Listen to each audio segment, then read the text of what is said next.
Graça e paz, meus irmãos. Quem fala é Regiane Carraro. Hoje o tema da nossa mensagem é o maior investimento. Então nós vamos meditar no livro de Isaías, o capítulo 53, o verso 9, que diz assim: E puseram sua sepultura com os ímpios e com o rico na sua morte, porquanto nunca fez injustiça, nem houve engano na sua boca. Aleluia.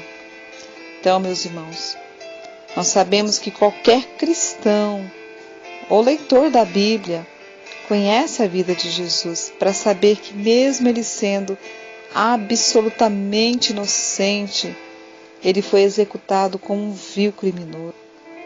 Então, apesar de Pilatos ter reconhecido sua inocência, mesmo assim, ele recebeu a mais humilhante das condenações.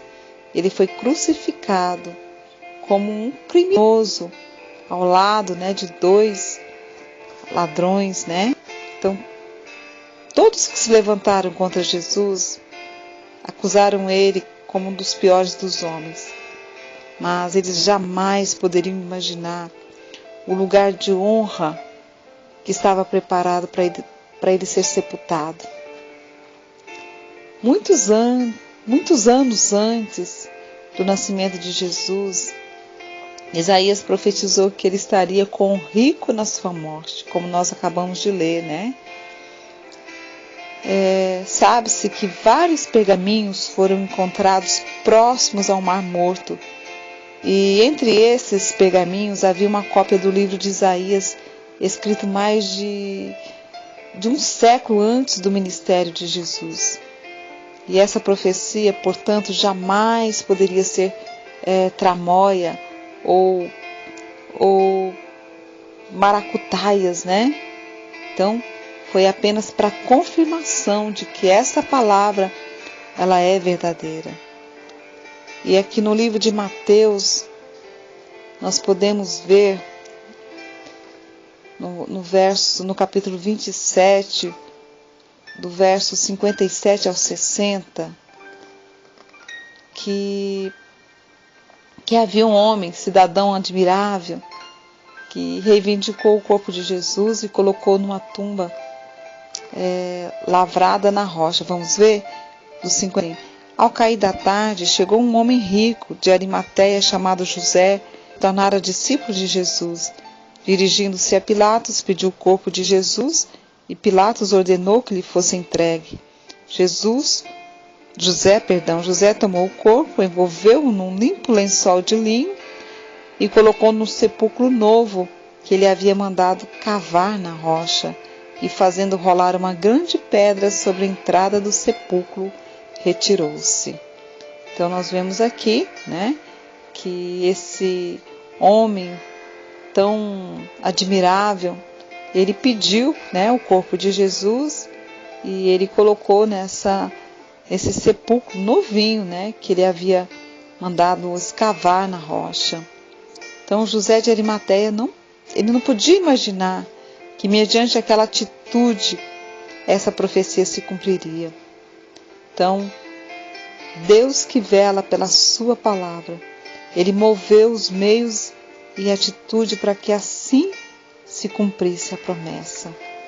Meus irmãos, é assim que Deus age. É assim que Deus faz, é do jeito dele, do modo dele. Quando ele tem uma promessa, vejamos que essa promessa em relação a Jesus havia muitos anos, mais de uns séculos antes, e ela se cumpriu. Então, você também tem as promessas do Senhor na sua vida, como eu tenho as minhas, e Ele é fiel para cumprir, seja qual for a promessa. Pode até parecer demorada, mas o Senhor, Ele é fiel para cumprir, Ele vai cumprir. Amém? Ele vela, a palavra diz que Ele vela pelo cumprimento da sua palavra. Então que o Senhor também traga hoje à tua memória as promessas que Ele tem para a sua vida, e que você creia nisso, e que você tenha também na sua vida como o maior investimento da sua vida a confiança no Senhor teu Deus, porque Ele é fiel. Amém? Vamos orar, Pai, em nome do Senhor Jesus. Eu te louvo, Senhor, porque o Senhor é aquele que cumpre a sua palavra.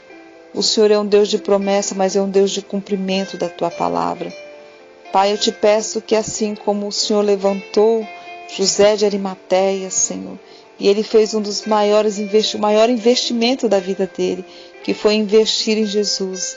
Pai, eu te peço que o Senhor também nos dê corações assim, Pai. Corações como o dele para investir, Pai. Investir no Senhor. Investir, Senhor, na confiança, no amor, na adoração, Senhor. Ou investir as nossas vidas, Senhor, no Senhor, para louvor, para glória e adoração do Senhor, porque só o Senhor é Deus. Assim como José de Arimateia reconheceu, Pai, que Jesus era o Senhor, Pai, e assim ele fez esse investimento. Pai, que possamos também ter esse coração. Ajuda-nos, Senhor. Abre os nossos olhos espirituais e nos ajuda, Senhor. Em nome do Senhor Jesus. E assim, Pai, nós queremos colocar também diante de Ti todas as promessas que o Senhor tem para as nossas vidas e dizer, Pai, que nós confiamos porque o Senhor é um Deus de promessas. Em o nome de Jesus. Amém, Senhor. Amém, meus irmãos. Que Deus abençoe vocês. E se Ele permitir, eu volto no próximo áudio. Deus te abençoe. Amém.